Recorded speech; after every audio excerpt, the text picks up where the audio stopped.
Good evening, everyone. For the invocation, let us call Miss Angel Celis.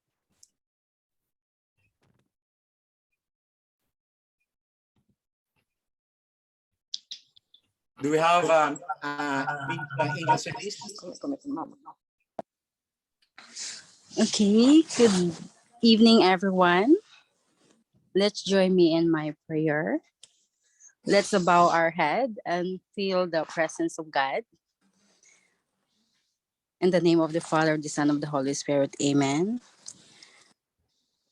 Heavenly Father, thank you so much for this opportunity that we gather together as one family, especially in this event, Father, that we can truly discuss the most important thing at this moment, Father, especially happening in our situation. Heavenly Father, God, thank you so much for these people for giving this time, especially, Father, to discuss those things that we need to.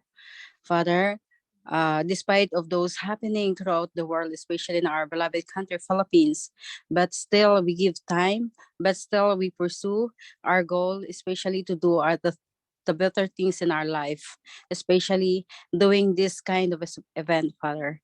Father, please guide all our speaker for tonight, especially thank you for this opportunity to attend all our guests from different places.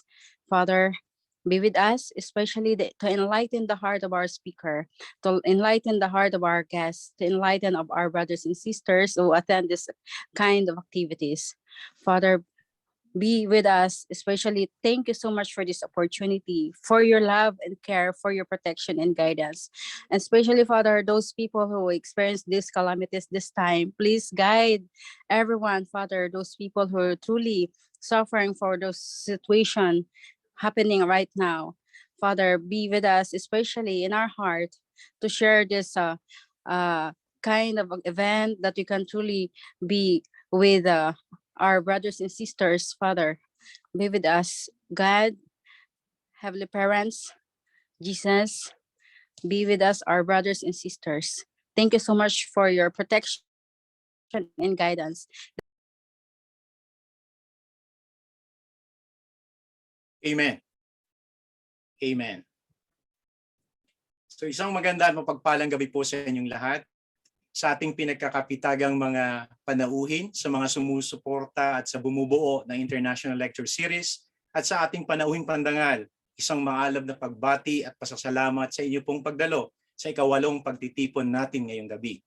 Ang International Lecture Series ay tinatag upang pag-ibayuhin at linangin ang ating kaisipan para sa ikauunlad ng ating pamumuhay at para din sa ikapagbubuo ating lahat. Kahit ano pa mang lahi o kultura tayo nagkakaiba, ay kabilang tayo sa isang tinatawag na pandaigdigang pamilya. Ngayong sumapit na ang buwan ng Disyembre, ay maraming may pangamba na muling dumagsa ang magkakaroon ng COVID-19. Kalinsabay nito ang pagdami ng mga impormasyon na kumakalat sa telebisyon, radyo at maging sa social media. Lalo na kamakailan lamang ay lumabas ang balita na mayroon na naman tayong bagong klase o variant ng corona. Marami tuloy ang nagugulumihanan sa napakaraming impormasyon na ating naririnig patungkol sa pandemyang ito mula sa pasimula pa. Sa kadahilanan ito, ngayong gabi ay magkakaroon po tayo ng talakayan na may tema na Infodemics Amidst the Pandemic.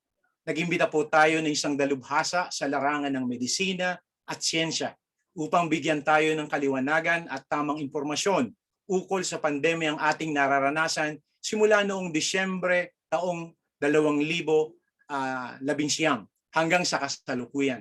Kaya ang gabing ito ay isang gabi na hitik ng impormasyon ukol sa tamang kaalaman patungkol sa coronavirus. Welcome po at maligayang pakikinig sa inyong lahat. And now may I call the Regional Executive Director of Philja Blessed Family Association in Japan, who is the primary supporter of the ILS, to give us an opening message. Let us welcome him with a round of applause, Mr. June Humawan. Thank you, Sir Ronnie de los Santos. Thank you, everyone, for coming to this ILS program. To our most distinguished speaker, our very own Dr. Loreto B. Feril, Jr., which is coming from Philippines. I'm very happy for that. He is from our area in Mindanao. Leaders and representatives of various organizations in Japan and Philippines, good evening. Welcome to this 8th lecture series. Thank you for joining us this evening on this invitational lecture series with the theme to learn from others, to live for others. We need to search for people who have the experience and capability to share, inspire, and empower us to move together. What are you talking about? The cases of COVID-19 victims seems to decrease in numbers, but are still not sure when this pandemic will end completely or disappear. We have heard many friends and family members in many different areas, especially in our country, Philippines, here in Japan, and other countries, who continue to be stressful and depressed because of the ongoing problem of this pandemic. My heartfelt gratitude goes to all collaborative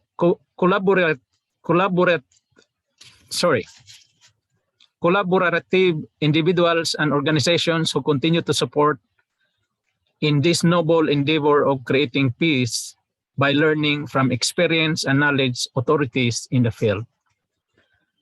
This year have been an excellent year for our PhilJap communities.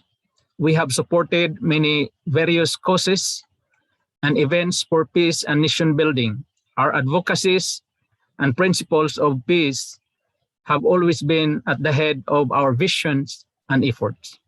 We have supported events and activities like the Rallies of Hope, Think Tank 2021, coordinated events and activities with the youth and students for peace, advocated for projects and educational activities of the National Youth Commission. We believe all our advocacies will realize our vision for peace through ideal families, nation building through character development and civic responsibilities, and a word of peace through our coexistence, mutual prosperity, and universally shared values. We are so lucky tonight to have the presence of our powerful speaker, a medical doctor, especially in the field of medicine. We hope we can learn from him this evening. Welcome to another milestone in PhilJap history. We hope that we can learn and work together for peace and prosperity of our families, our immediate environment, and our country and the world.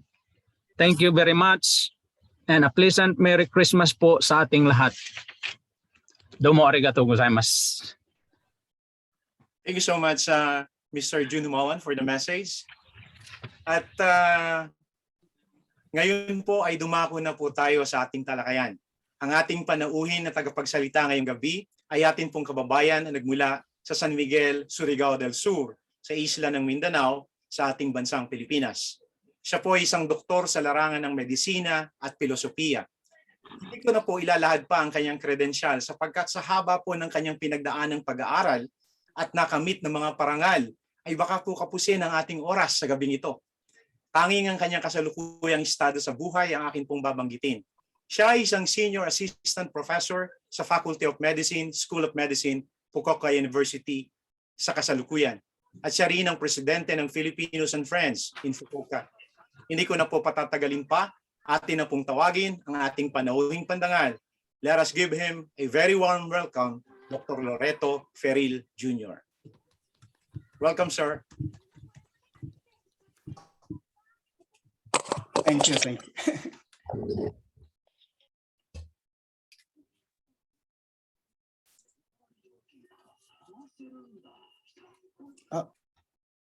Okay. Okay. Thank you so much for the introduction. And I would like also to thank Rafi for inviting me to speak before you today. For me, it's an opportunity to learn more about COVID also, because I'm not a specialist related to bacterial virology or something. And I'm not treating patients with COVID. So I still have much to learn also about the topic.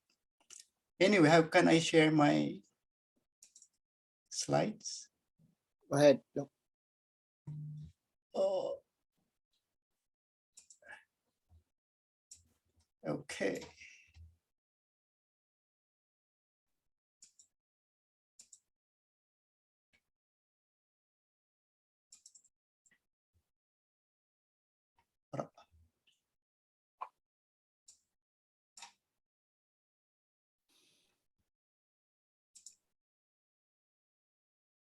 Can you see my slides? Yes. Okay, okay. Yes po. Yes, sir. Go ahead. Okay, again, thank you. So, as a matter of disclosure, I'm a medical doctor, a medical scientist, and I'm a strong advocate of science-based or evidence-based policies. But I am not a virologist, an immunologist, nor I am involved in treating COVID-19 patients. I have no affiliation with companies producing COVID-related products. Anyway, the simple objective is I hope that at the end of my lecture, you will improve your knowledge about COVID and able to answer some of your questions related to COVID-19 and other aspects related to this disease. So to summarize,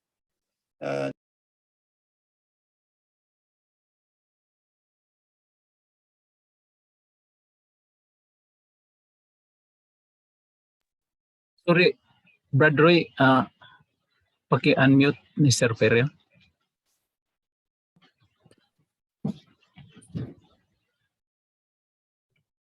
Sorry, sir, na-mute po. okay. Okay, thank you very much. Am I back? Okay na. Okay. And then the second part is about SARS-CoV-2 virus, or about the name of the virus, mutation of this virus, and the different variants related to this virus.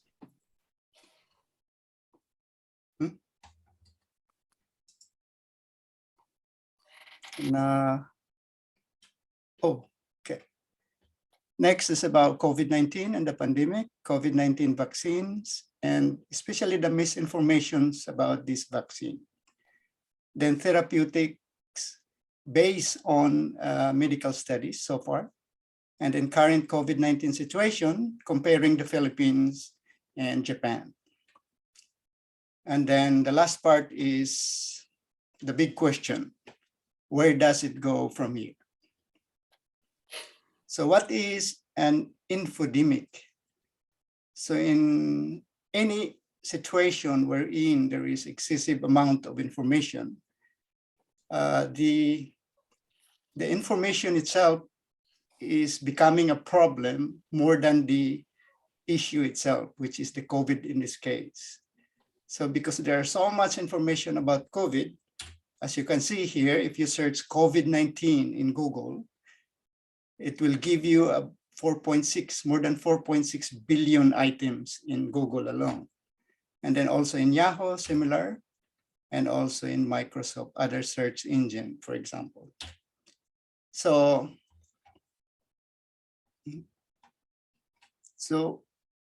of this information, some are contradictory, some are misleading, and some are intended to misinform the public, and others are inaccurate, false, fake, and unscientific. So why is it called, let's start with COVID-19. Why is it called COVID-19? So the term COVID-19 is from coronavirus disease of 2019. The virus itself, the official name is SARS-CoV-2. 2. Then coronavirus. What are these coronaviruses? These are RNA viruses. I will not deal on the technical aspect of this. It might be difficult to understand. And then the genome size is about 26 to 32,000 bases. It is the largest among the RNA viruses.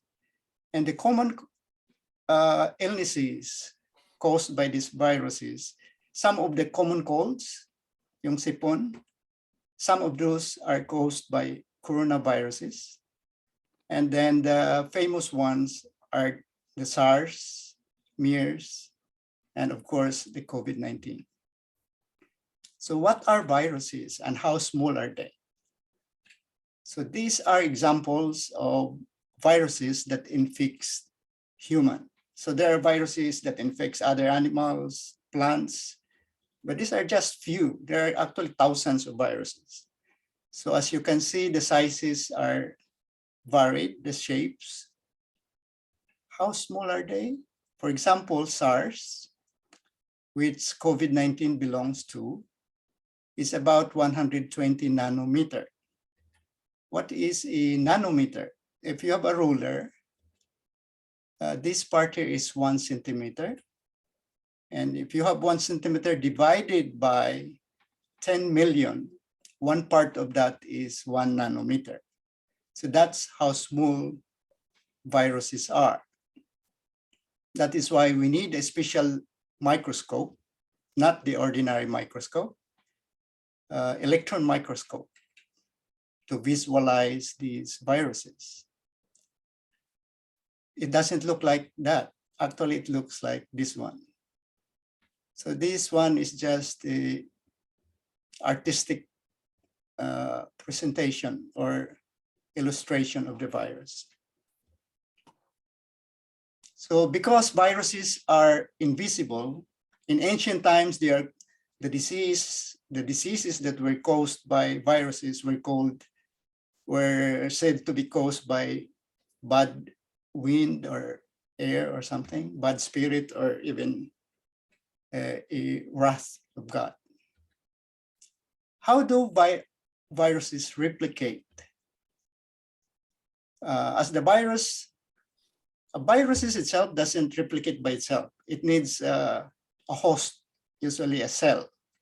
So it goes into our body, gets into the cell, and then hijack the cell, uses the components of the cell to reproduce itself. And the first part of that is releasing its gene inside the cell, and then allow the gene to duplicate, replicate, and so on.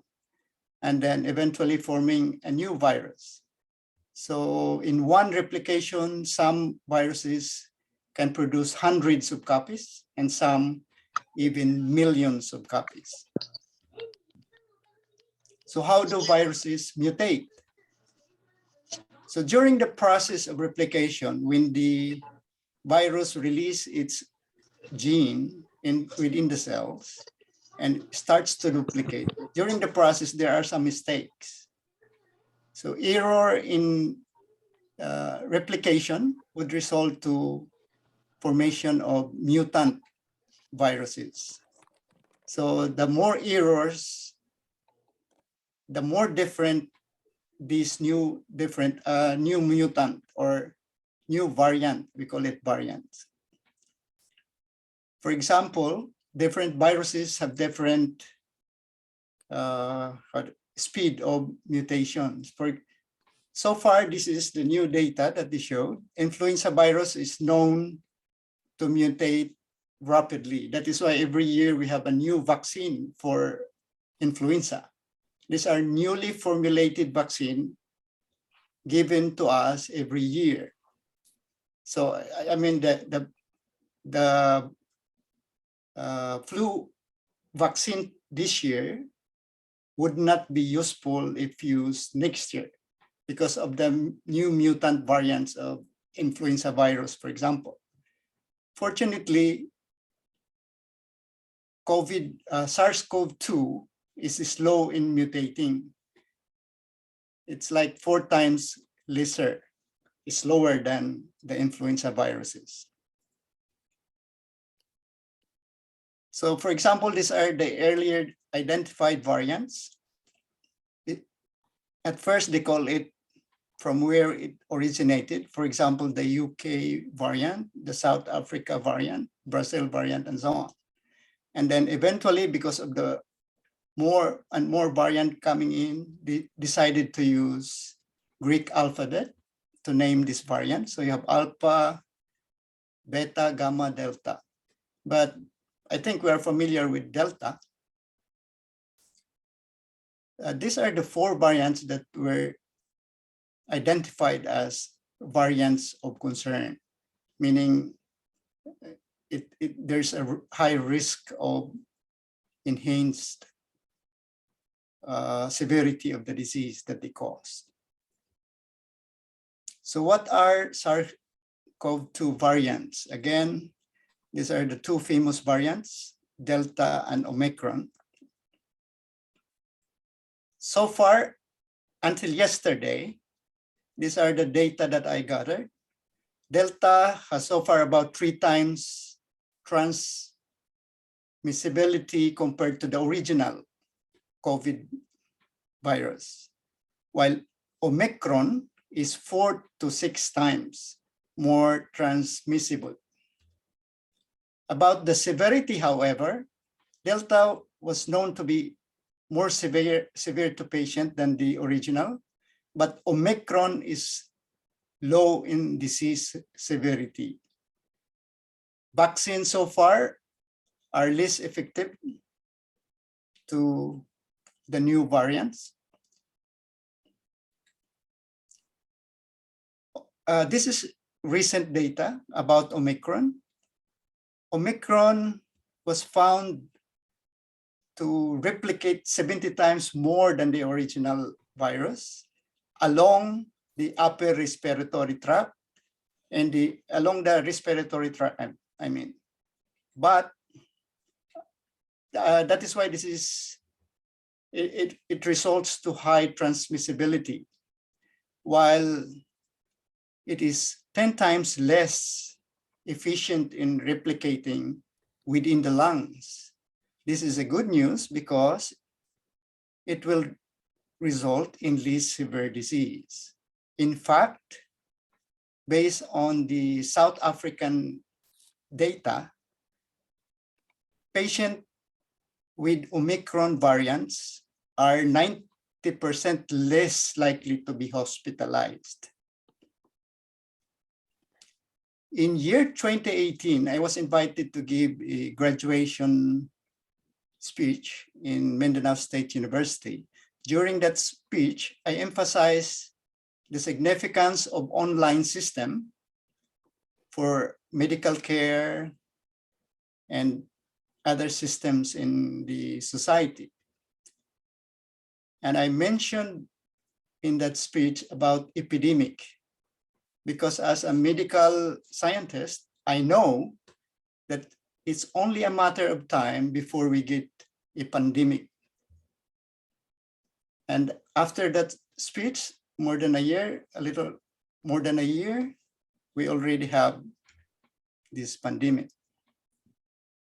Pandemic was declared on March 11, 2020 by the WHO. But is there really a pandemic? Some group are trying to question, oh, well, it's just a usual viral infection. There's nothing to worry about. However, so far we have 265 million cases and 5.2 million deaths as of December 5 this year. So if these deniers still deny that there is a pandemic, I don't know how to define pandemic anymore. So if we look at the mortality rate, it's about 2%. But some people say that there are more people dying of other causes. For example, If you ask question, is COVID-19 really the leading cause of death? For example, in the United States in 2020, the answer is no. Number one is heart disease, followed by cancer, and followed by COVID-19. So they use this argument to say that, oh, if you say that COVID-19 is a pandemic, why don't you call cancer and heart disease as pandemic? Well, heart disease and cancer, you can stay in a group with people having cancer and heart disease and not to worry about getting infected. These are not infectious diseases. While COVID-19 is an infectious disease and can cause death.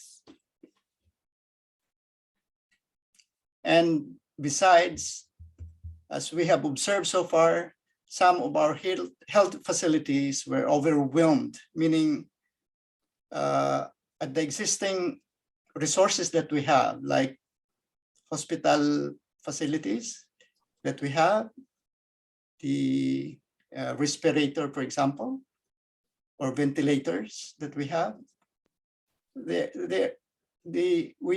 rapid increase of cases, we run out of these devices, and that would result in more deaths of these patients.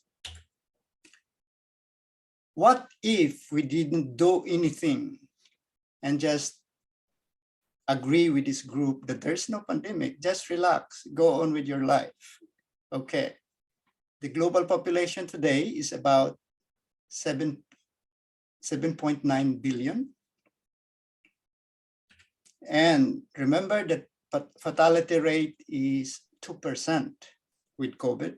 So if we didn't do anything, we didn't do masking, social distancing, and some restrictions, we could potentially lost about 158 million lives if we allow COVID to just spread uncontrolled, spread out uncontrolled. In the Philippines, we are currently 111 million. So we are expected to probably lost 2.2 million Filipinos. But is COVID-19 really like just the seasonal influenza or flu? We look at the data, the US data in 2018 to 2019. For example, this is before the pandemic. They have 1.3% hospitalization rate and 0.1% mortality rate with influenza. COVID is 2%, meaning the mortality rate is 20 times more than the seasonal influenza. So it's really different. It's 20 times. So let us look back at the previous pandemics, like in 1918, 1957 to 19. These are the influenza pandemics that caused a lot of lives lost. And in particular, in 1918, this is one of the worst pandemic. The virus involved was H1N1 influenza virus. The death estimate during the time was about 1 to 3% because there was problem with reporting. So the range is 1 to 3%. Because of that pandemic, the world lost 1 to 3% of its population. So if we translate that to today's population, interpolate that in today's population, we could have lost 79 to 237 million people. But today versus that was a century ago, so it's really different. We have scientific knowledge today, we have advanced technology, medical technology, and then the way we disseminate disseminate information is different today than a century ago. For example, if we look at the biomedical articles, vaccination, the concept of vaccination was introduced early on in 1767. But about a century ago, there was very limited publications. It only started in 1928 that we have rapid growth of research and publication of new medical knowledge. For example, electron microscopy was introduced in 1931. And we have this PCR technology in 1983. And then Human Genome Project in 1990. And IP cells, and recently, in the last 2 decades, mRNA is being developed. mRNA vaccine, I'm sorry. So these landmarks are testament to how rapid medical science has grown in the recent decades. So because of this scientific knowledge, we easily identify, for example, how do COVID-19 transmit? As we already know, it is transmitted by droplets containing the virus in the air, for example, and then droplets falling down into the surfaces. You touch the surface, and then it gets into your nose. Then how long does it take to develop symptoms? For example, you got the virus from someone next to you, and then how many days after that you are likely to become symptomatic if you get symptomatic? Usually the average is 5 to 6 days. However, it could range from 1 day to 14 days. That is why the guidelines needs you to quarantine like 2 weeks, 14 days, maybe because of this data. Then what is the difference between isolation and quarantine? So if you are tested for COVID and you get positive result, you will be isolated. However, if you get negative result, but you are still within the incubation period, the 14 days, so you will get quarantined. Another is when you are possibly exposed, like from area with high COVID cases, you go to the area with less COVID cases, so you need to quarantine also. So what are the symptoms of COVID-19? The most common are fever, usually above 38 degrees Celsius, dry cough, and fatigue. However, there are a range of other symptoms, including loss of taste or smell, nasal congestion, conjunctivitis or red eyes, sore throat, diarrhea, chills, dizziness, headache, and many others.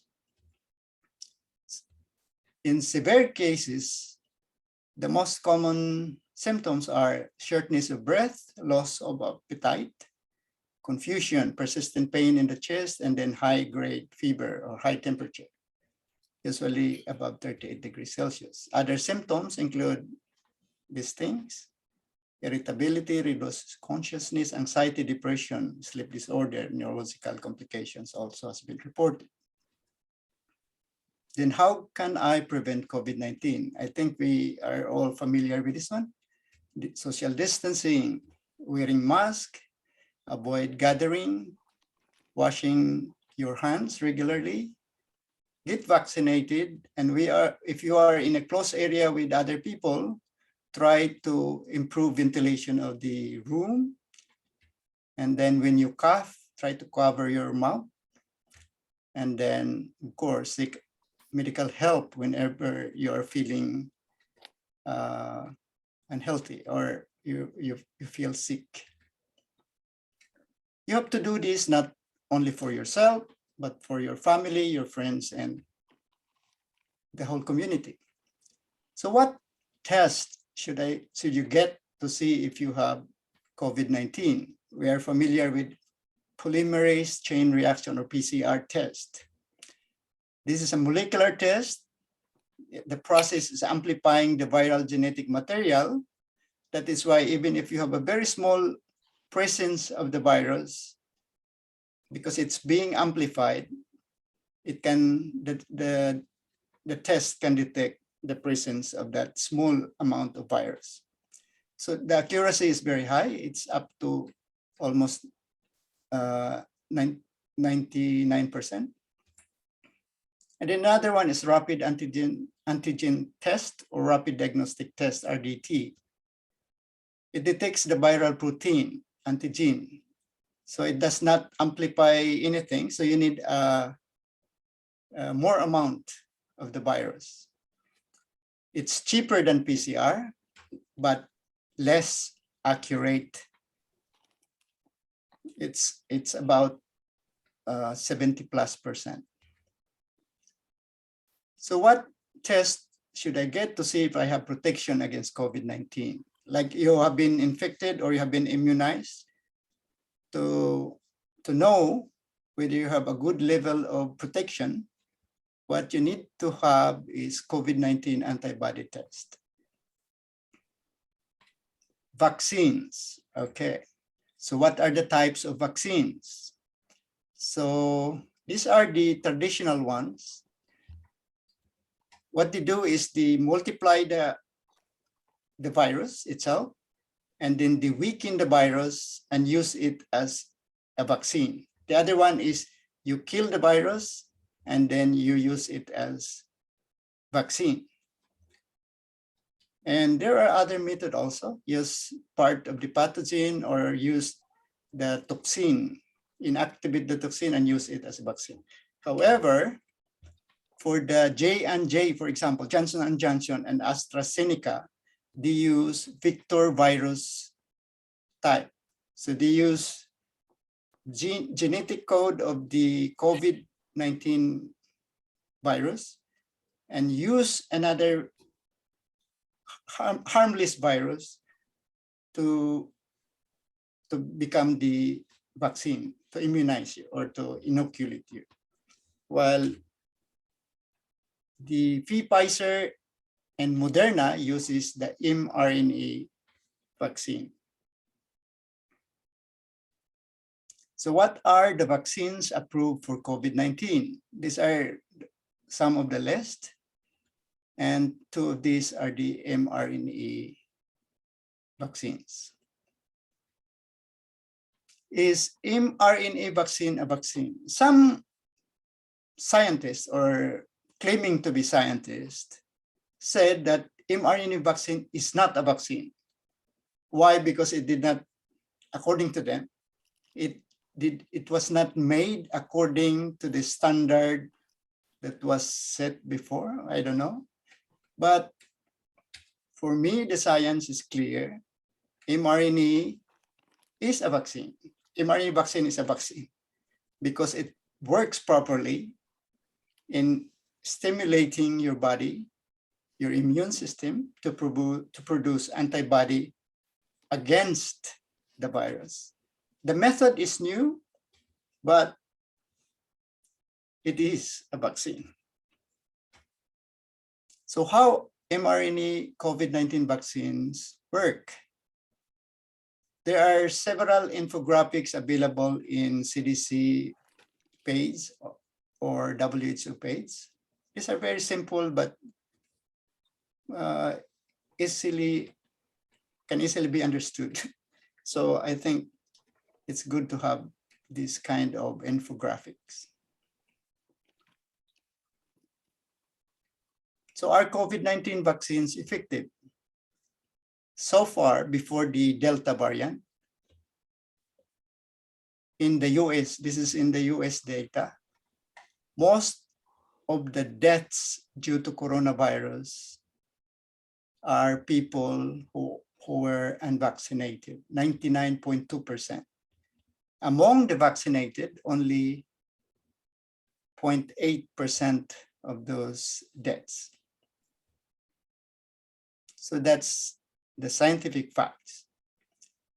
Do vaccines work against Omicron? This is the new question that people are asking. So far, based on available data, which are still limited, vaccines are effective in preventing severe disease. That's one thing.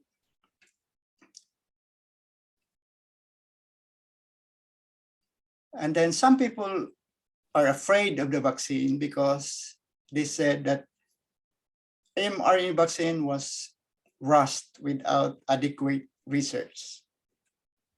That's not true because mRNA vaccine has been under study since 1999. So that's about 20 years ago. Although the clinical trials was rushed starting last year because we have many cases and we need an effective vaccine. So I should say that statement is 90% false. So COVID-19, these are misinformations, which is very clear misinformation. COVID-19 vaccines drive the formation of variants. That's not true. In fact, variants are formed when there are more replications. So the more cases of COVID, the greater chance of a new variants coming out.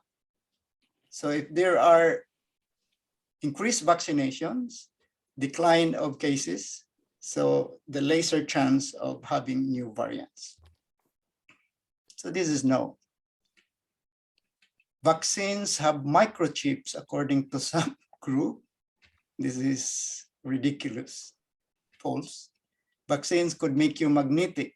I don't know what kind of science they are using, but this is ridiculously false. COVID-19 virus mRNA, because you inject mRNA of the virus when you do immunization. And they said that it will stay in your body forever. There is no proof to that, because after the cells produce the protein, the virus protein, and then stimulating your immune system to produce antibody against it, after some time, all those mRNA are gone. So there's no evidence to that. So, but what are the adverse reactions so far? This is the actual data that we have. So one of the adverse reactions is anaphylaxis, severe reaction to the drugs or allergic reaction. But this is true to all kinds of drugs, including all types of vaccines also. So there's nothing new about anaphylaxis. Thrombosis, this is something new. There are few cases and some are actually fatal. It causes death. The rate is 2.34 based on the publication, cases per 100,000 persons. That's only about 0.0023%. And then Guillain-Barré syndrome, this is another form of allergic reaction. And then myocarditis and pericarditis. This has been reported with mRNA vaccines, 2.13 cases per 100 persons, about 0.0021%. This is, but most of these cases are mild, very mild. So there's no worry about this pericarditis so far. Thrombosis has some worry because some cases are fatal. So it means that is why the US advisory today or now is that if you have different vaccines available, try to avoid J&J. Preferably you take the Pfizer and Moderna. And the last one is tinnitus. That's like ringing in your ear, tinnitus. There are several studies actually. There are some variation in the result, but generally similar. Another worry one scientists was worried that there might be an antibody ADE, antibody-dependent enhancement. This is a rare condition associated with vaccines, other vaccines also, in which after being immunized, instead of overcoming the virus, the virus become more potent. But so far, there's no case reported in the COVID-19 vaccines. So what are the reasons for not getting a vaccine so far based on the survey?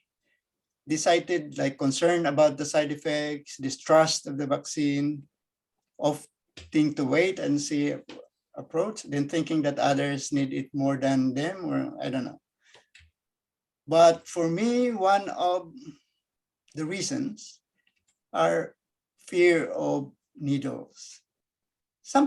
Based on my experience as a medical doctor, most patients, including doctors, are afraid of needles. And because of that fear, they try to justify, find out reasons why they don't want to get vaccinated. But just one of the reasons. So what are possible alternatives to injections? That is why several companies are doing research. Other mode of immunization. One is nasal spray. Some companies are now producing nasal spray for influenza vaccine, for example. So they are trying also to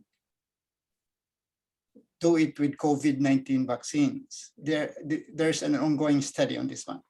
Because if the vaccination is nasal spray, I think the acceptance by the people is better. Another way of giving vaccination is sublingual. So what is the impact of pandemic to influenza? This is one of the good impact of the pandemic that we can find. So last year, for example, the lowest recorded flu hospitalization since 2005, lowest flu related deaths. And then the reason, of course, is because of the change in behavior. The way the practices that we have to protect against COVID, these are the same methods that can protect us from influenza also. So what are the therapeutics available today? There are several thousands of articles about this. And then you can find several types of drugs being investigated. But so far, for example, dexamethasone, it's an anti-inflammatory. It can reduce mortality by 1/3 to 1/5. This is an injectable. And then another is this one, casirivimab and imdivimab. It's a combination. And then another injectable is remdesivir injectable. So injectables are generally more expensive, and because you need a doctor or a health provider to give it to you, so the overall cost of the treatment is higher. However, if the drug is oral, like this one, oral medication, molnupiravir reduced the death and hospitalization of COVID patient by 50%. That is why they call it a game changer in the management of COVID, because it's an oral medication. So all the doctor has to say is you take this one and the rest is up to you. The same thing with ritonavir, another drug, oral drug that can reduce hospitalization and death by 85 to 89%. Can chloroquine cure or prevent COVID? No. Ivermectin This is anti-parasitic drugs for animals, large animals, cows and horses. So no. In fact, in the US, there was a rise in poisoning and liver damage because of the drug. Management of severe COVID-19 patients. What does COVID-19 do to the lungs? So when it gets into the lungs, it multiplies and destroys some of the cells of your lungs, resulting in you having difficulty in breathing. So we use mechanical ventilator to assist you in the breathing. This is a machine that helps patient breathe or ventilate, but it only works if your lungs or part of your lungs are properly functioning. In case of severe cases, this can be used in moderate and severe cases, but in severe cases where your lungs is not well functioning, this device can help you. ECMO, we call it ECMO, extracorporeal membrane oxygenation. It's kind of an artificial lung or oxygenator. So this is useful in patients with compromised lung function, usually with severe cases of COVID-19. In Fukuoka University, we have this ECMO, and we are one of the pioneers in Japan. That is why I think that the initial data that they have is they have a higher survival rate of COVID patient in our hospital. But now, this year, already 102 hospitals all over Japan have this system. COVID-19 situation, Philippines versus Japan. Let's compare. As of December 17, 2021, we can see Mag-init ka ng tubig, anak. we can see the difference. For example, population of the Philippines is 111 million, Japan is 120 something million. And then, as you can see here, we have so far 2.84 million cases. Japan has 1.73 million. The deaths, we have 50,000 plus. Japan has only 18,000. This is despite all the many travel restrictions, the lockdowns in the Philippines, which we did not observe in Japan. And then masking. In Japan, we are Japanese people, and we are who are in Japan are more religious in following the masking guidelines.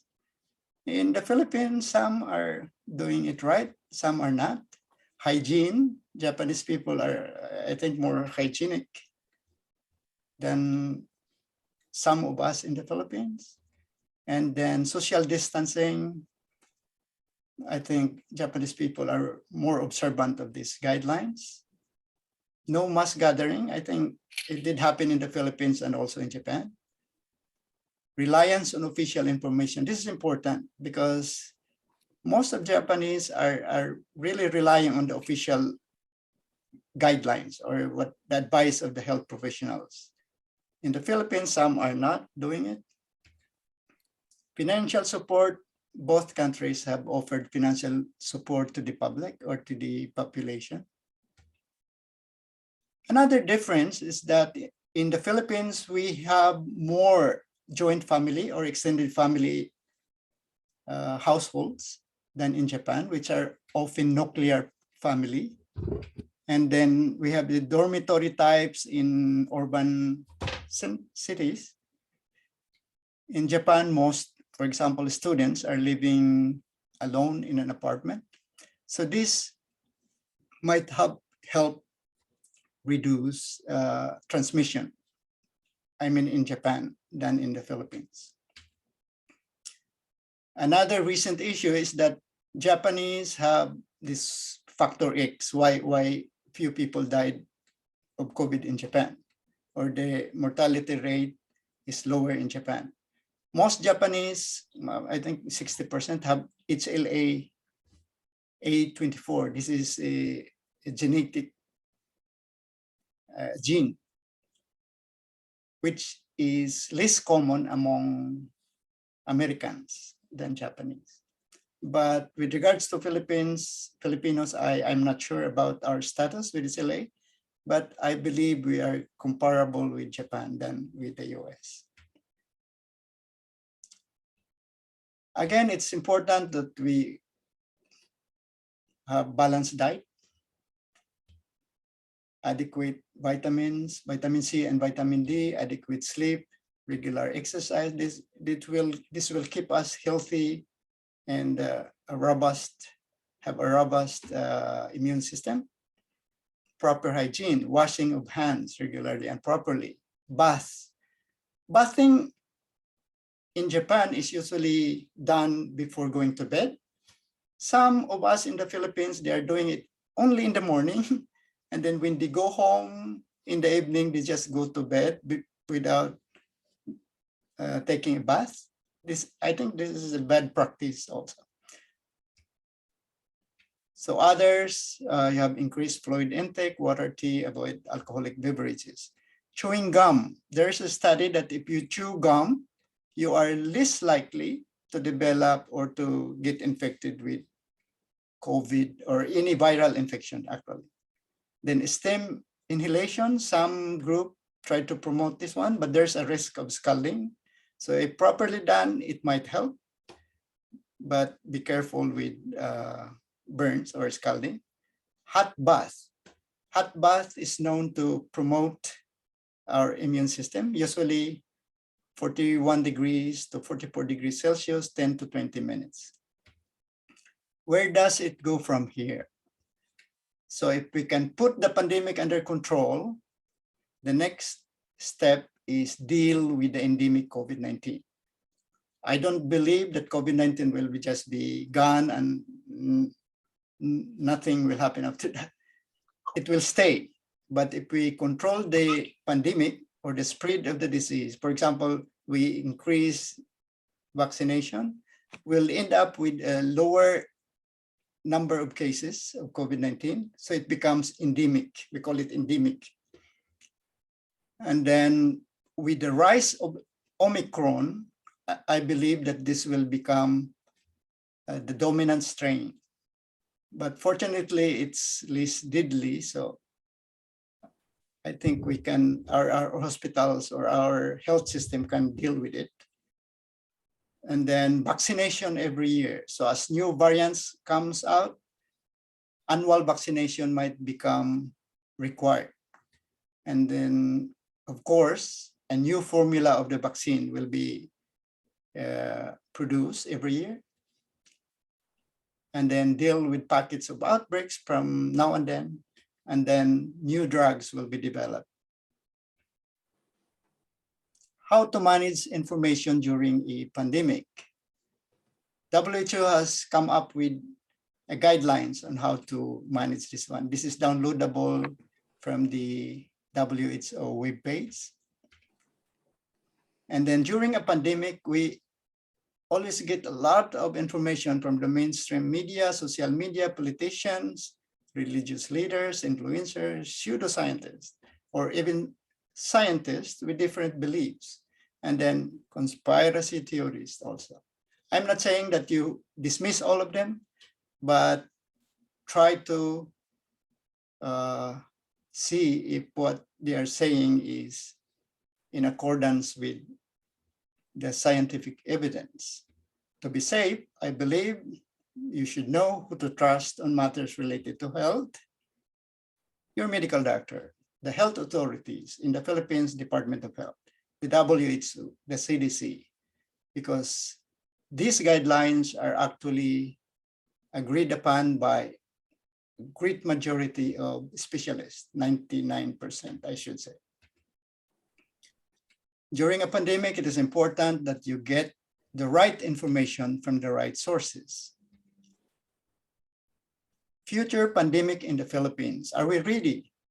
According to a scientist, Philippines is the only country in Asia not producing vaccines. I hope this will change.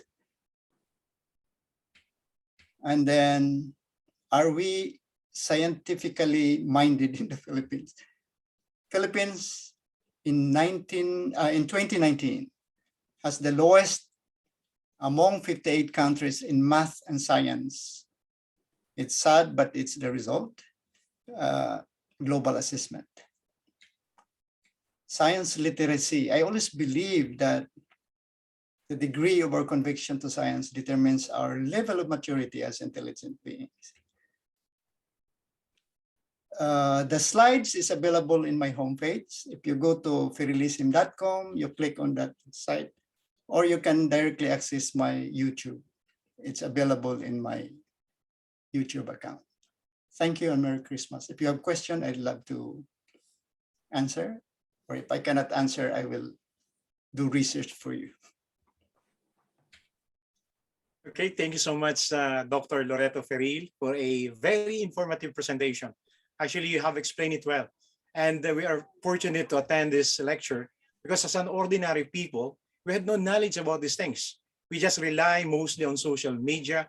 But you know, in social media, especially in the Philippines, there is no assurance that you can get a genuine information. I really learned a lot from this lecture. Again, thank you so much, Dr. Feril, sir. And Minasan, please let us give him a round of applause. At this point, ngayon po ay dadako na tayo sa tanungan portion. Para po sa inyong katanungan, maaari pong itaas lamang inyong kamay para po mabigyan kayo ng pagkakataon na magtanong. Atin na pong simulan ang ating tanungan. So please, those who have question, please raise your hands. You can ask it in English or in Tagalog or in Bisaya as well. Okay. Saya. Welcome. Surigao. Okay, I see Sir Rafael Ablong raising his hand. Go ahead, sir. Oh, thank you very much, Doc, for that very informative lecture. You're welcome. I'm very happy to know that chewing gum can help us avoid getting COVID. And also hot bath. I think I am planning to do more oforo, at least in the evening, not in the morning. Ang tanong ko ngayon ay, I have a problem with, because we have some delegates going to Japan, going to Africa for the martial arts open tournament in Mombasa, and one of them cannot go easily because the parents do not want their son to get vaccinated. They work in a naturopathy hospital in Marikina, and I do not know what or which kind of information they're getting from which sources. Pero sa pagkakaalam mo, Doc, is there a truth to what they say, that naturopathy, like just letting the immune system of the body deal with the virus, can help overcome COVID? They are saying na mas marami daw yung namamatay o na-infect dahil na-vaccinated sila, which is, for me, which is like a fallacy. Like it's basically a hoax, I think. So, but how can do we have the right sources to, or the right people to go to or invite, so that we can have them, lecture to these people so that they can listen and be able to change their mind? Actually, anybody who is from health department or who is working with health authorities, all they have to do is present the data because the data is very clear that people who are vaccinated are protected from the disease.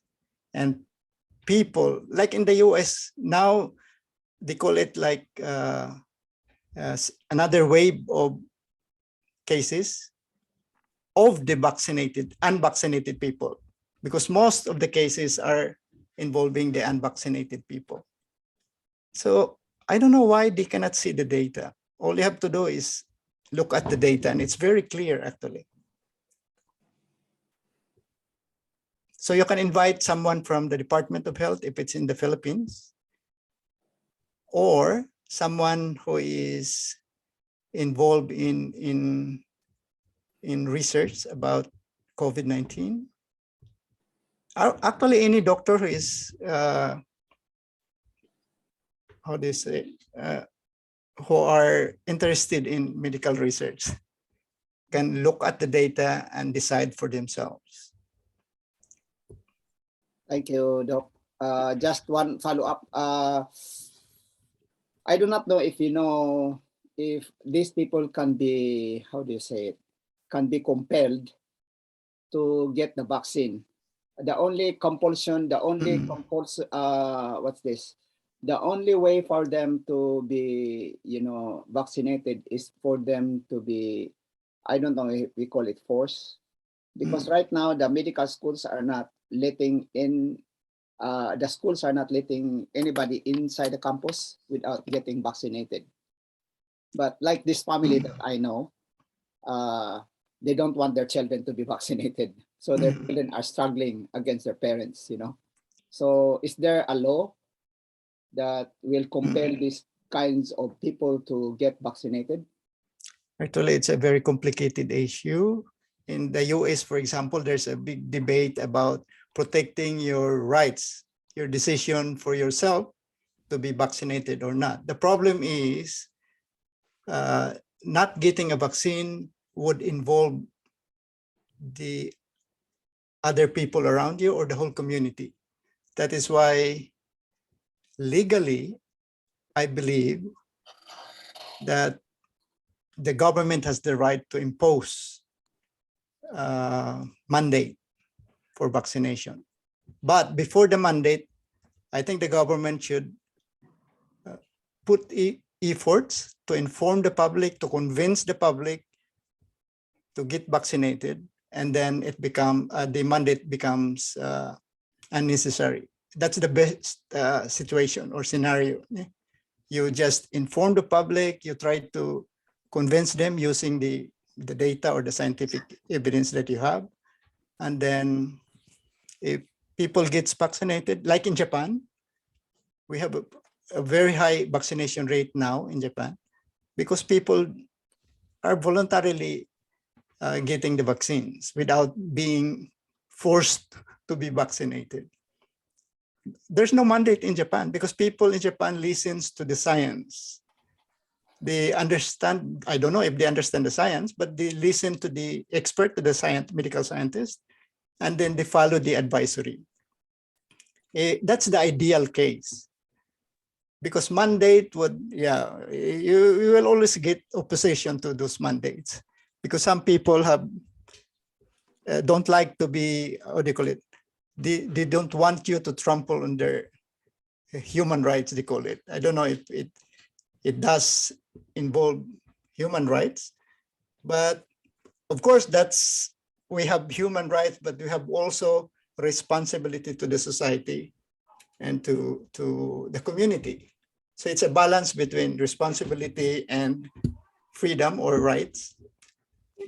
So the government should play on those issues. Thank you.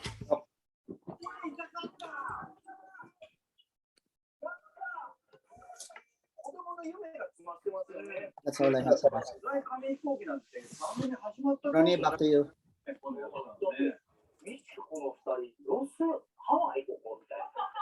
Ronnie, back to you.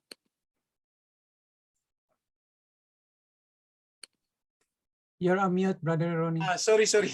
And thank you so much, Sir Rafi. And next who are raising his hand is actually Sir Roy Karumba. Go ahead, sir. Good evening, Dr. Feril. Good evening, Thank you sir. for the very important information. Based on your lecture, the informations that you give to us, all this pandemic started like 1918, and then maybe even before that, there are many sickness already, but you said that because of maybe at the time science not yet developed, because of bad air, spirits like that. And up until this time, so it looks like that this sickness, this pandemic, it occurs in the lives of yung mga tao, no? Hanggang ngayon.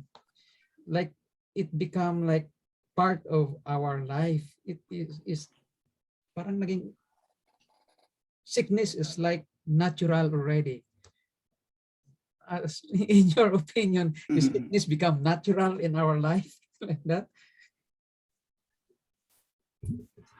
What's the I think you're right. It's a natural process in the it's nature. Like we have viruses, we have bacteria, we are getting infected with these microorganisms, but our scientific knowledge give us the know-how on how to deal with these infections. Before, people just die and then they just theorize what are the causes without understanding what is happening. Because they didn't understand, they didn't know also how to deal with it. That is why, as I've said earlier, in 1918, about 3% of the population of the world died of pandemic.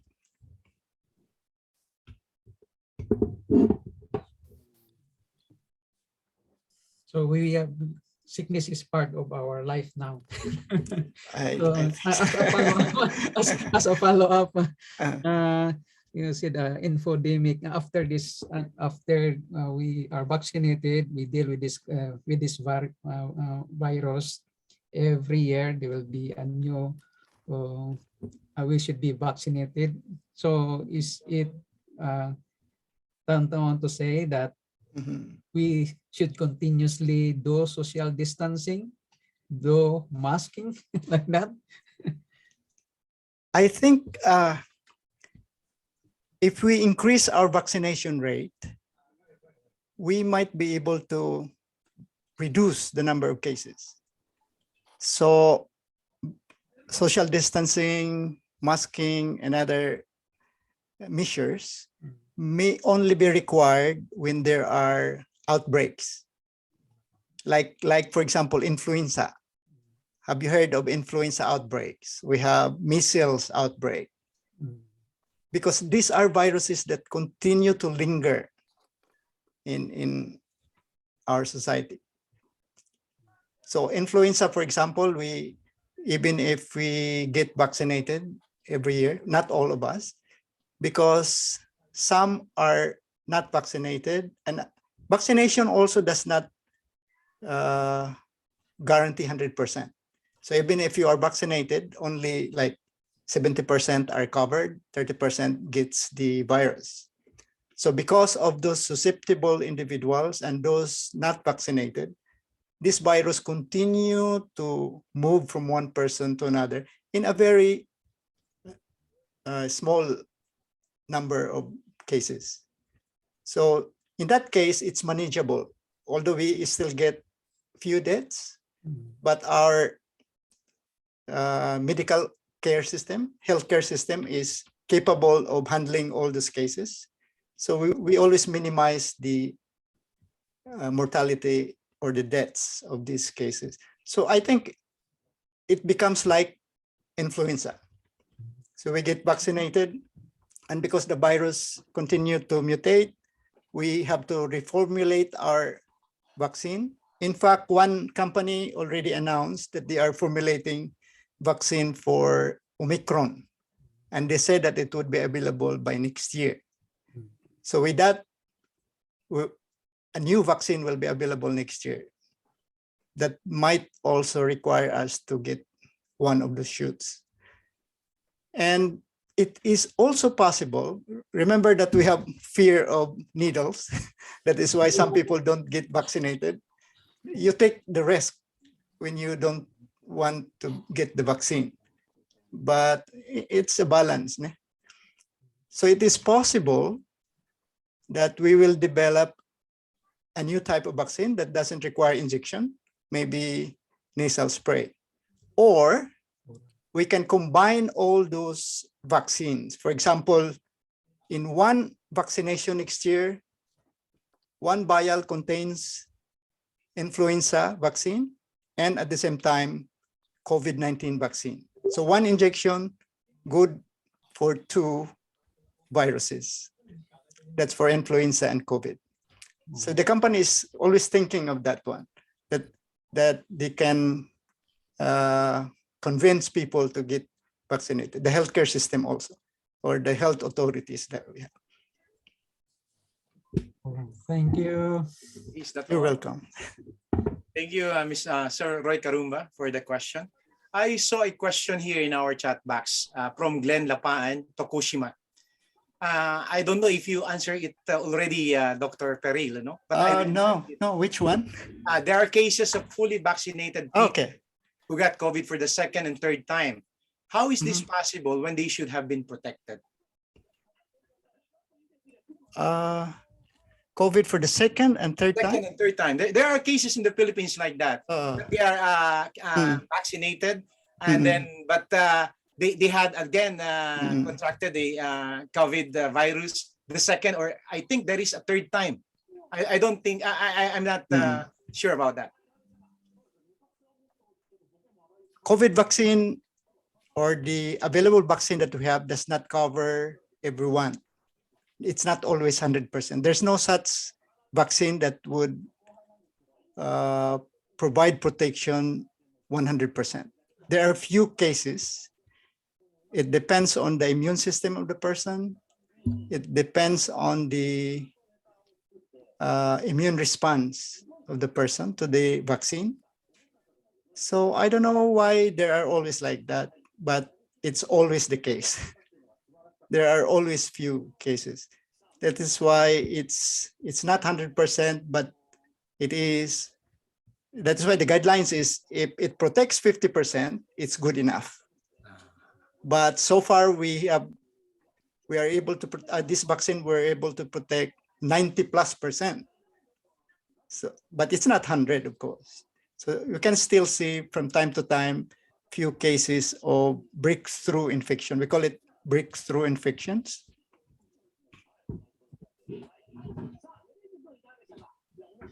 So I hope I answered the question. I think that's the answer for that. Okay, thank you so much, Sir Glenn Lapan. And our next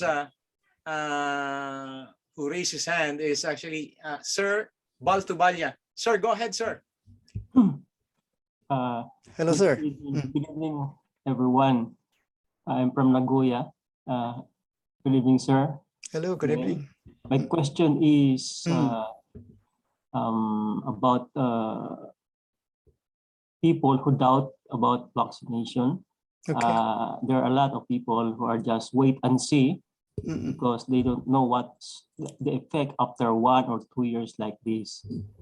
Do you have any idea, sir, after 1 or 2 years? Because there are a lot of people are still wait and see now.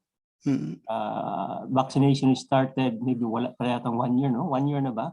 I don't know. Yeah. So do you have any idea, sir, about the effect? Okay. Mass vaccination started more than a year now, from last year, right? But remember that when the pandemic started, clinical study also started about this vaccine. That means thousands of people enrolled in the clinical study have been vaccinated almost 2 years now. Those first batch who were involved in the study, enrolled in the study. So far, based on this population, there's no such long-term effect of the vaccine that they are worried about. Like my friend in the Philippines even said that after 2 years of vaccination, all those vaccinated will start dying.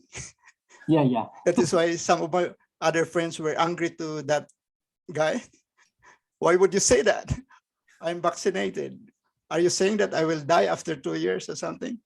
So these are kind of narratives which are based on nothing at all. No science, no explanation why. They just tell you vaccinated people will die, starting to die after 2 years, something like that. In fact, sir, I was, when I posted a video after my vaccination, second vaccination, I was even mocked that I'll become a zombie like this.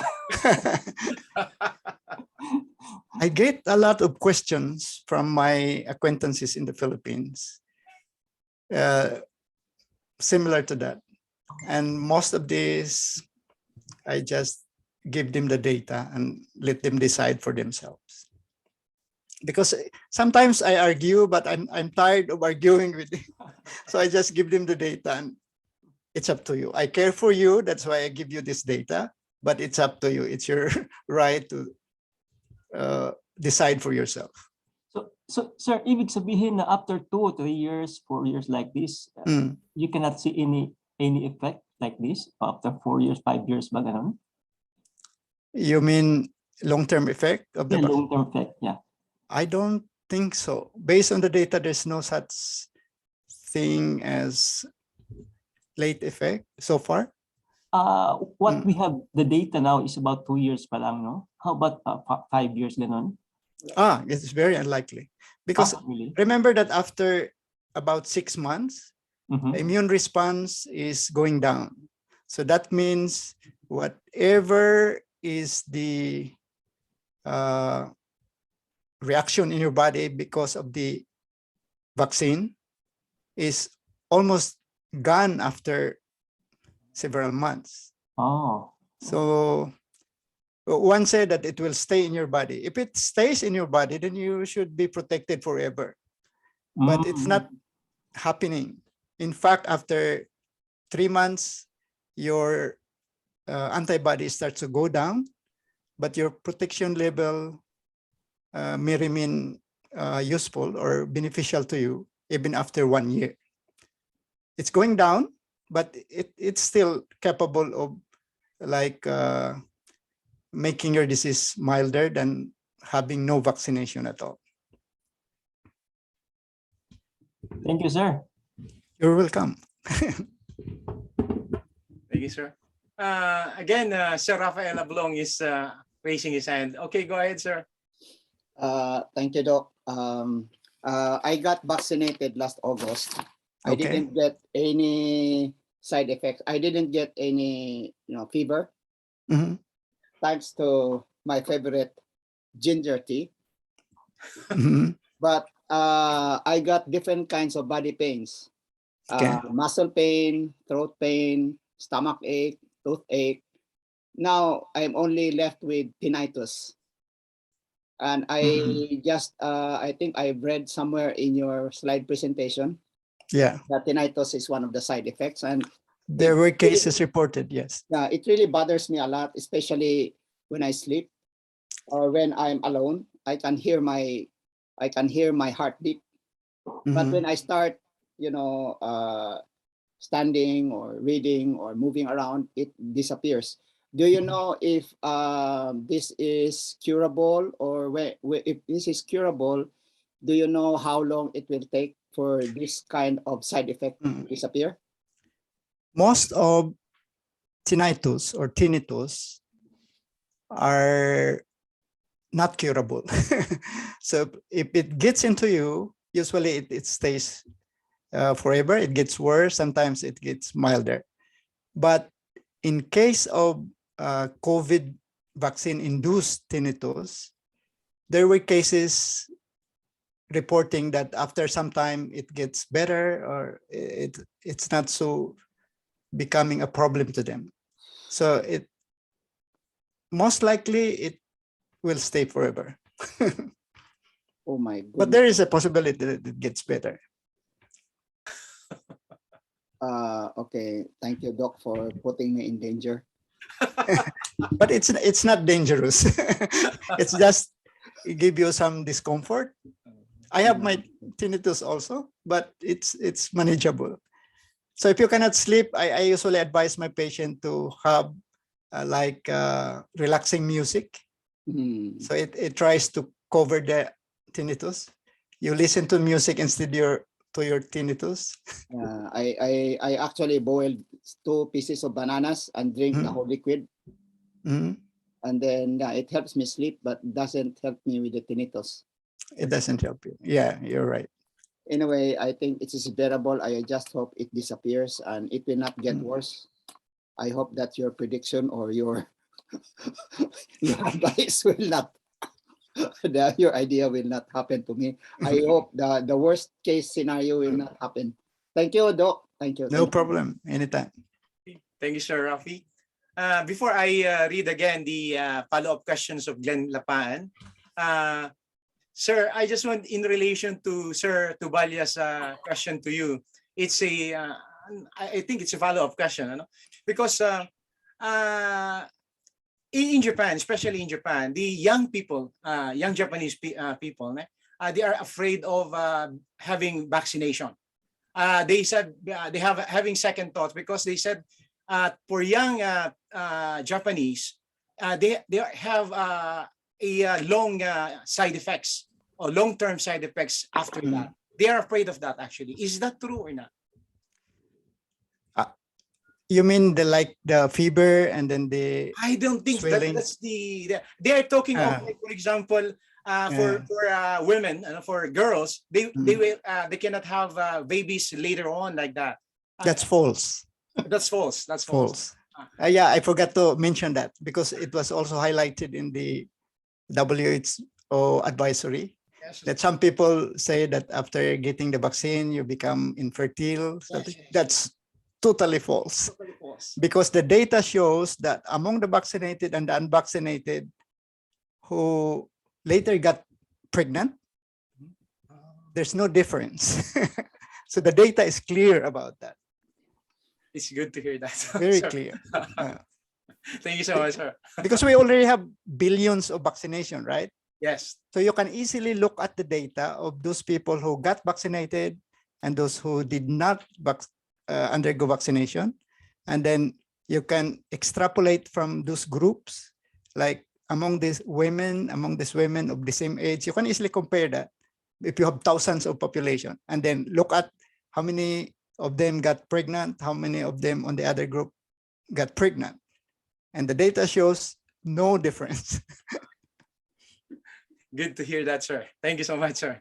Okay. Regarding about the reaction, I'd like to comment about, like Rafi said, he didn't have like pain or fever.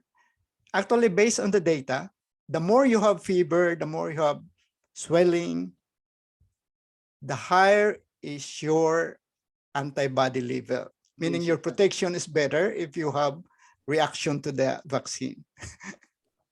I heard about that also, sir. Okay. Follow up, Doc. So I will stop drinking ginger tea so I can get it. Okay.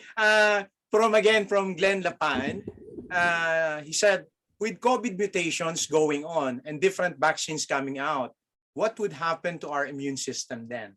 Meaning, maybe what he meant is, do our immune system become lesser in function or become weak like that?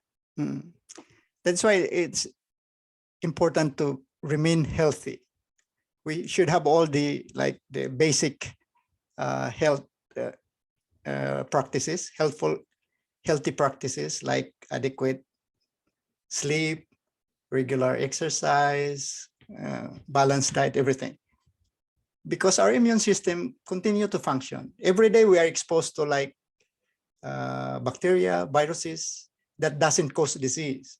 Our body is continuously producing antibodies to different things, even to the food that we eat. Sometimes if there are some new protein in there, so I don't think it's an issue if we continue having vaccine every year. Just like with influenza vaccine every year, like millions of people are getting this vaccine every year, and there's no issue with them compared to those who did not get the annual vaccination.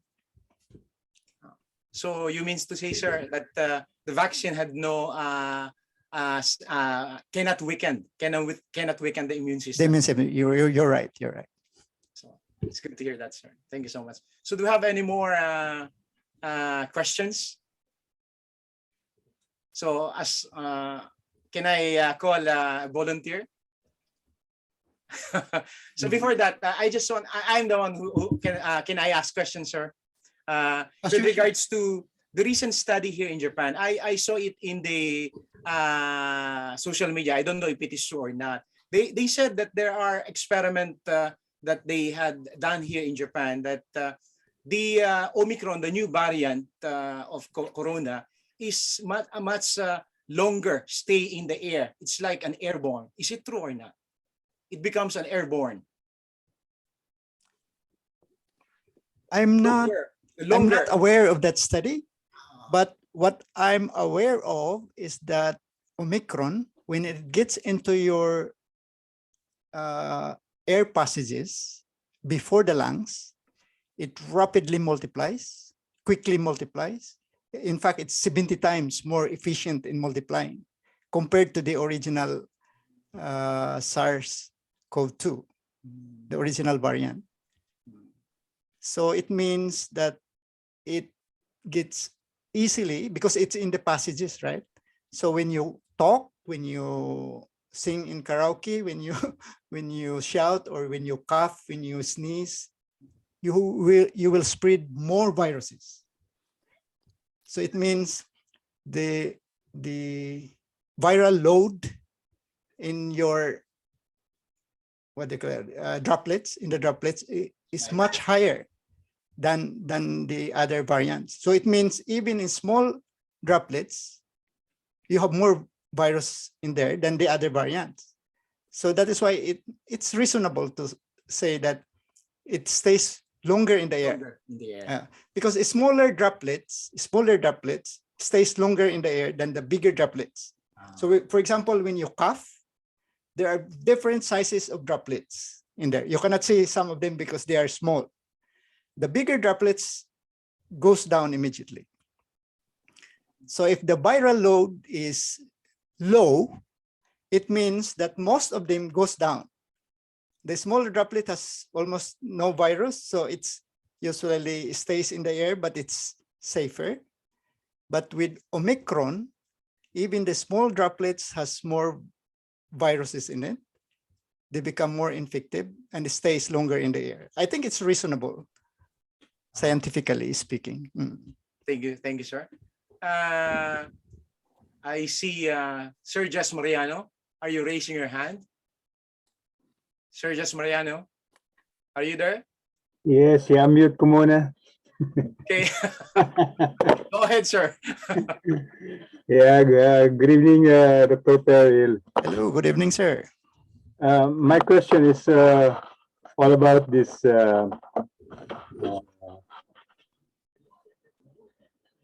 the production of this vaccine. Okay.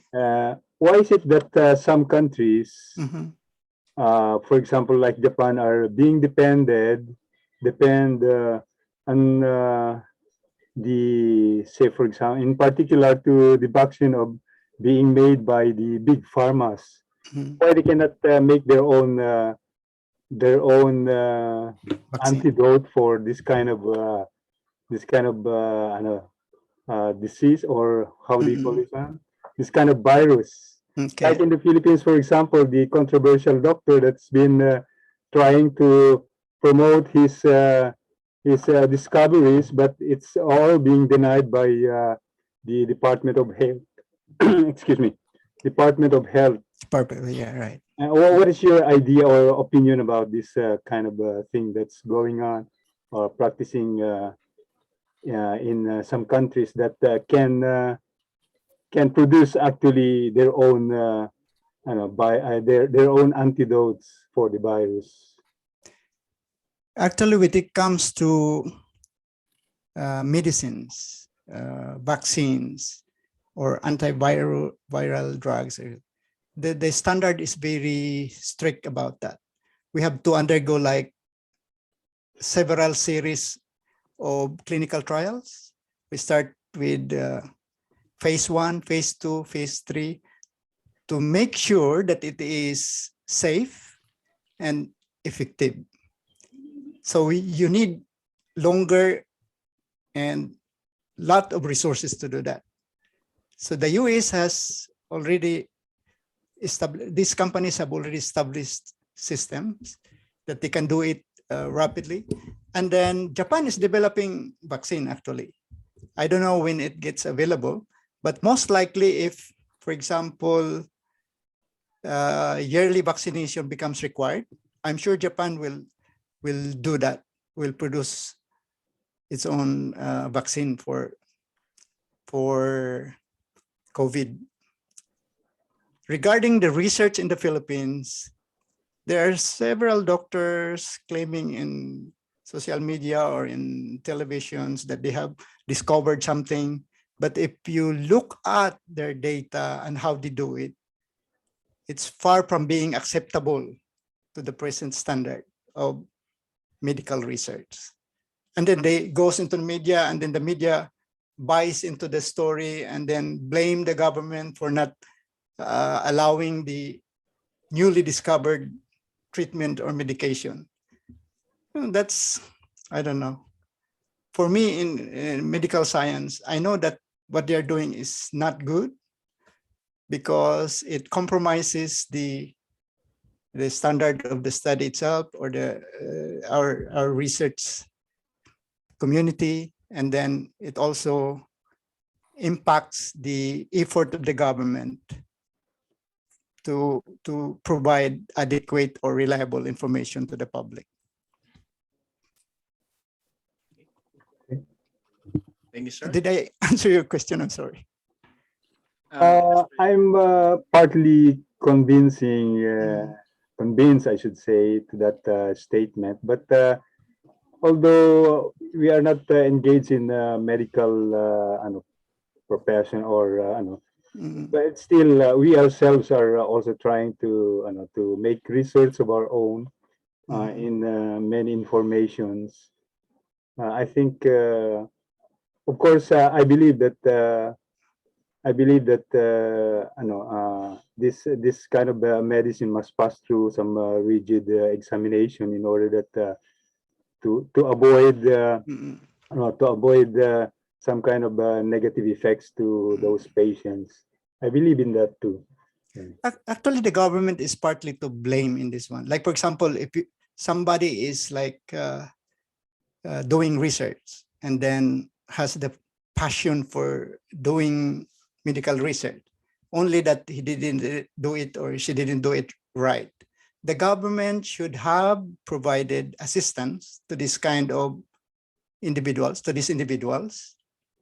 to help them do the right method, provide them funding if necessary.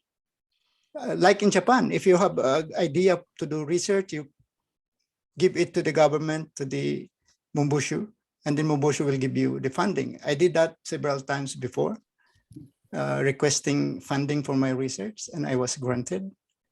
Although recently I couldn't get funding because the project is getting advanced. The more advanced the project is, the more funding you need, because you have to design your own device, for example, in my case. And I need to buy or to customize my own machine. So the bigger the funding you request, the more difficult it is to get the funding. So I think you are right. The government should encourage people to, or scientists to do research and to help them do it the right way. Thank you, sir. Well said, sir.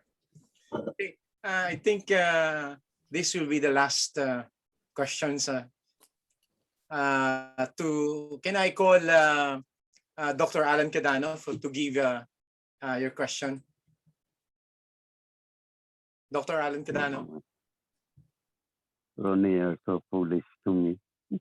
Happy pandemic, Merry Christmas to everyone. Hello, sir. Okay.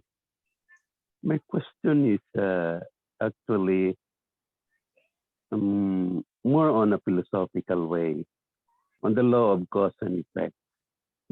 I don't take a look on this corona as the cause and the victims or the patients the effect. But I tried to look on corona as an effect. And what is the cause?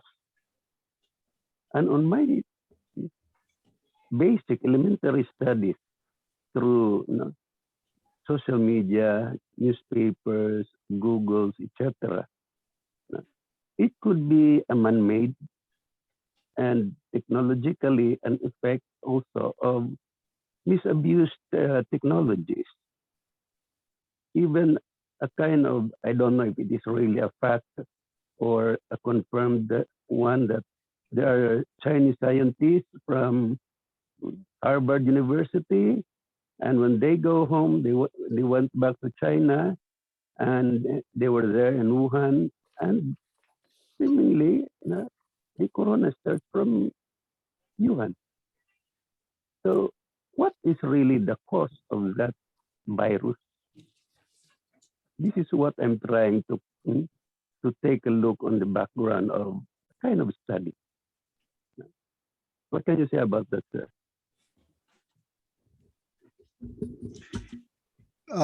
Viruses continue to mutate. That is why in my speech in 2018, I specifically mentioned that we will be facing a pandemic sooner or later, because we expect that as the viruses mutate, there are some strains that become infectious to us, and fatality rate might be higher, just like COVID-19. The issue about the Wuhan lab, like bioengineered, this one, well, it's, even the expert could say that it's not 100%, they are not 100% sure that it's not bioengineered. But for me, I don't believe that it's bioengineered, as whatever, based on the available data that we have. I think it's really part of the evolution or mutation process of these viruses. So coronaviruses exist. We have SARS, we have MERS. These are SARS viruses, right? So when the virus evolved, some other coronaviruses evolves, they become infectious sometime, after some time. You will get variants that are infectious to humans. For me, I think it's natural. This case is natural. But lab leak, if there was a laboratory leak from Wuhan lab, it's possible that they have collected this virus, which are already infectious, but they didn't know that it is infectious. And then maybe the safety procedure, they didn't follow the safety procedure, and this virus leaked from the lab. So they didn't create the virus per se, but they got the virus, and then due to recklessness, the virus got out of the lab and infected people outside the lab. It's possible that way. So I would rather say that the first possibility is it's from nature and then evolved and then infected someone. The second possibility is that they collected this virus in the virology lab, and then due to breach of their safety protocol, the virus got out of the lab. The last and the least possible case is that the bioengineered the virus and then got out of the lab. That's based on the available data that we have. So it could be man-made, not an organic one. But that is only a concept in kind of analysis. So thank you very much, sir. You're welcome. How about, sir? Yes. It's a follow-up question. Sure, How sure. about, sir, the possibility of intentional releasing this virus? Because some said it is a biochemical weapon that is that are used by the Chinese to somehow combat America, US. Is there a possibility like that?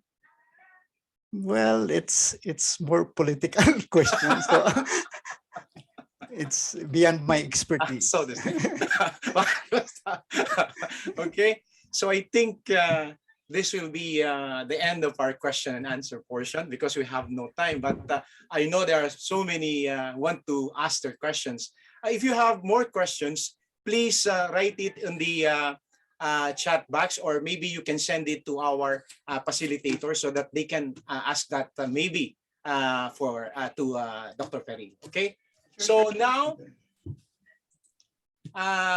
ngayon po ay at this point ay dadako na po tayo sa huling pananalita. At this point, gusto ko pong ipakilala sa inyo ang Program Director of PhilJap Invitational Lecture Series. At the same time, the Vice President of World Tong Ilmodo Federation. And let us welcome Professor Rafael Iablong. Thank you, Ronnie. Before I proceed to the closing remarks that I am supposed to do, can I ask Dr. Feril if he would be available for another session about, follow-ups on the COVID situation? Sure, sure. Okay. So thank you, Dr. Feril, for such a very deep and good presentation tonight. We learned your presentation allowed us to distinguish which one is accurate and fake information. Thank you so much for educating us about the common colds, about how it evolved from SARS to MERS to from the sizes of virus. You taught us about viruses, their sizes, existence, their replicative ability to use the host to replace the genes outside their cells and produce hundreds or millions of copies of their kind. You also taught us that, reminded us about famous COVID variants like Delta and Omicron, and that 90% of Omicron patients are less likely to be hospitalized, although Omicron virus is very transmissible. And you have informed us that without the advancement of medical technology, communication technology, maybe 79 to 237 million people could have died because of COVID. Also, the rapid acceleration of medical and science and communication technologies also help to control the spread of the virus because people are more informed and able to prepare more. Also, some other very good information for the gentlemen and people who like to drink and chew gum at the end of drinking. Chewing gums help to prevent COVID. Also, going to the oforo or onsen promotes health and strengthens your immune system. Also, karaoke is fun, but sometimes, most of the time, it's dangerous if you don't have mask because you're spreading the virus in the air. So beware of those who sing with the group. You better sing along, sing alone. Sing along. So we hope that new formula of viruses will come out, as a result of the advancement of science and technology. Also, I've listed down here, it's very important, that governments should provide more funding and material assistance to people who have the passion for medical, scientific, and pharmaceutical research. Okay, so we would like to thank you so much, Dr. Feril, for such a very good presentation. We hope that we can invite you. The mother sponsoring organization of this ILS is the Professors World Peace Academy. And I am the coordinator of the Professors World Peace Academy here in Japan and Philippines. So I hope that somehow we could invite you. This is I saw the method of your presentation, and it's very indeed scientific and data-based. So I think that will provide a very good research information to all the other participants of the Professors World Peace Academy. We have a lot of people there who can, who can help, who can get this information and be able to disseminate the same to their respective institutions. And because of your presentation tonight, we have prepared Jess Mariano, one of the people who asked questions tonight, actually helped us to prepare this certificate of appreciation This is presented to you, Dr. Loreto B. Feril, Doctor of Medicine and Doctor of Philosophy, for your grateful recognition of your valuable contribution to the Filipino-Japanese community in Japan as the guest speaker of our invitational lecture tonight. The topic on infodemic amidst the pandemic. We are giving you this certificate of appreciation today here. Congratulations, Dr. Feril. We hope that we can have you in the next series also.